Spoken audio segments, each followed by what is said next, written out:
Today we're going to learn how to knit the raspberry stitch. Raspberry stitch is a fairly simple stitch to do, and it gives us this great raspberry-like texture on the fabric. This is the front. The wrong side is just kind of like a loose, almost a stockinette with lace in it. But the wrong side, what we would usually call the wrong side, is the purl side, is the one that's the right side in this case. It has a lot of stretch to it. So you can see that it's a very stretchy fabric. For this pattern, I cast on a multiple of 4 stitches plus 2.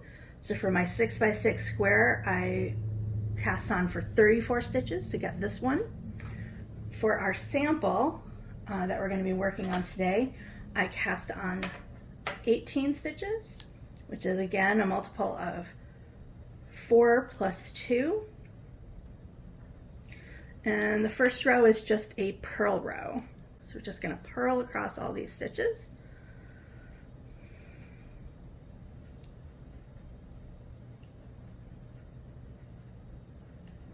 You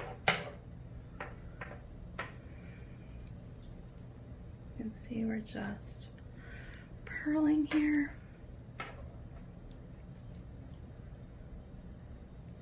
And again, I'm using size 9 needles with the silk yarn from the Stitch Challenge set.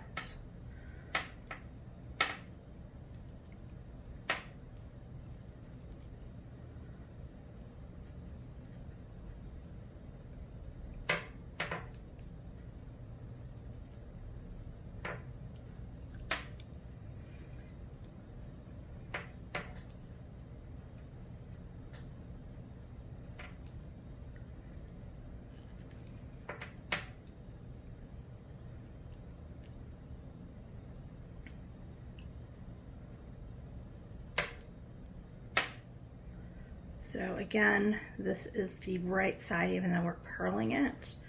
You'll see when we get a couple rows into it what kind of fabric we're getting. And it's pretty obvious which side is the right side and which side is the wrong side. Okay, we purl the stitches across. Then for our pattern row, you're going to knit 1. Then into the next stitch, you're going to knit 1, don't drop it, bring the yarn to the front, purl into the same stitch. Again, don't drop it, like I just did. And then move the yarn to the back and knit into that stitch again. That is going to be a knit, purl, and knit all into the same stitch. Then you're going to purl 3 together. Oops.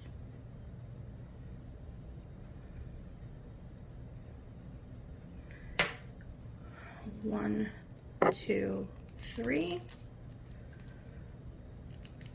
And you're going to purl that together. Then you're going to do knit 1, purl 1, knit 1. So knit 1, purl 1,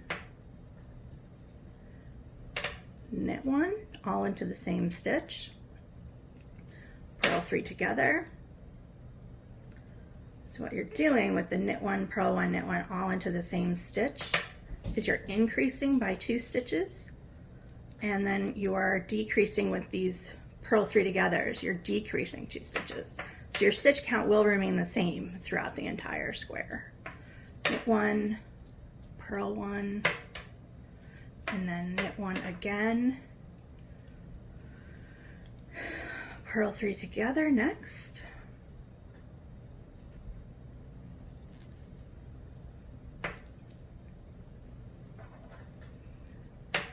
and then in the next stitch you're going to knit 1, purl 1, and then knit 1 into the same stitch.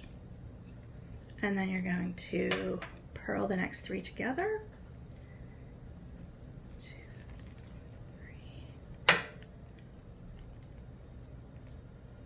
3. Purl 3 together. Then you're going to knit 1. And that's our row. So you're going to turn your work Again, what we're looking at is the right side. We're going to purl across all these stitches.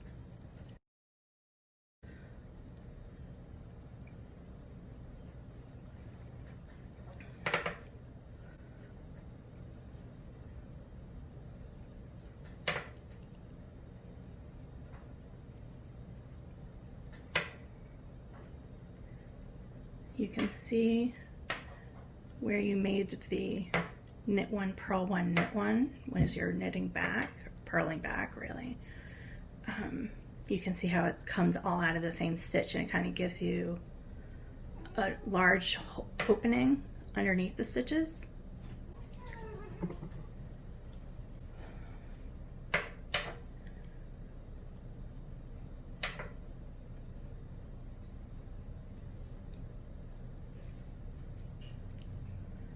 See, we're just purling back again.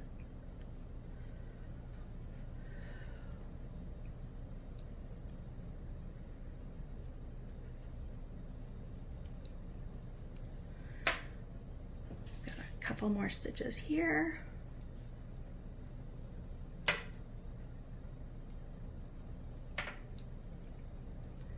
And here's our last stitch for the purl one. Okay.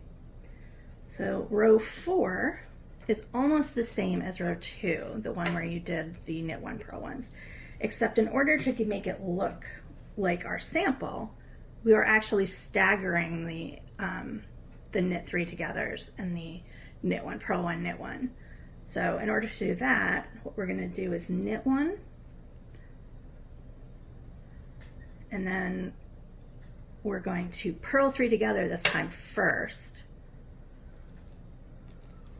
Purl 3 together,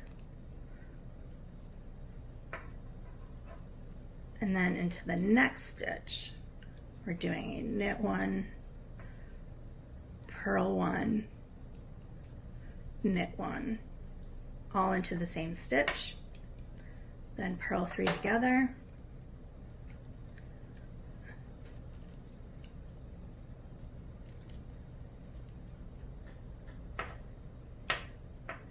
and then knit one, purl one, knit one, all into the same stitch, then purl 3 together.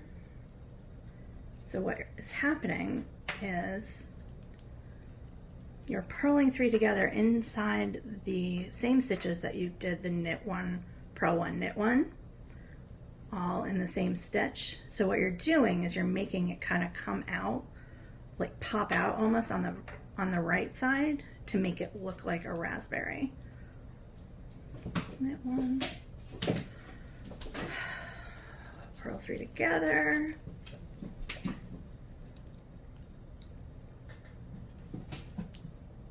and then your last 2 stitches are going to be the knit one, purl one,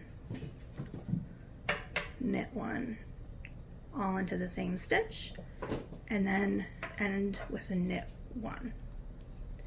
And that is all there is to it. If you look at the wrong side, at the right side, you can see the little raspberries forming, and that's how you do raspberry stitch.